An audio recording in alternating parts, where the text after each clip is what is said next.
So this chapter discussed violations by a freelance photographer in the wire service and David Calvert's dilemma with how to handle the situation.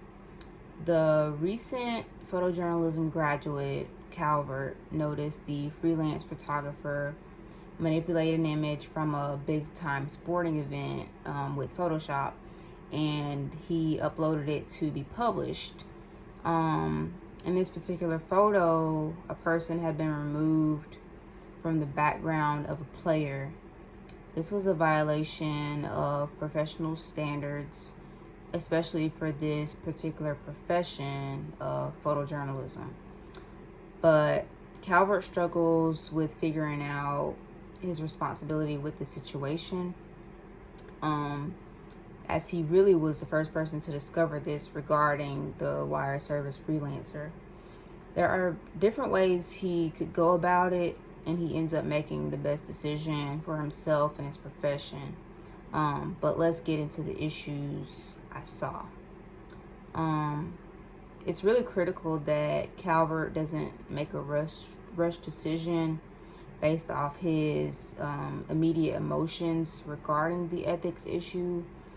Any rush decision he could have resulted in unwanted tensions or made his own business decline, especially if he didn't have all the facts on the matter. But I also wonder if the wire service photographer, if he had just edited out something as simple as a light pole, would it still be an issue? I understand photojournalism should stay true to what actually occurred, but I wanted to see who the person was that was, edited out. Did they hold any significance to the moment, or was part of their body in the picture and the other half out? I've in the past edited things out of my own pictures taken with my phone that I felt was distracting from the subject, but I understand entirely that that isn't the same thing. But what if someone was throwing up the middle finger to someone else in the background of someone holding up a donation check for charity? Would manipulating the background still be an issue? But here's my takeaway.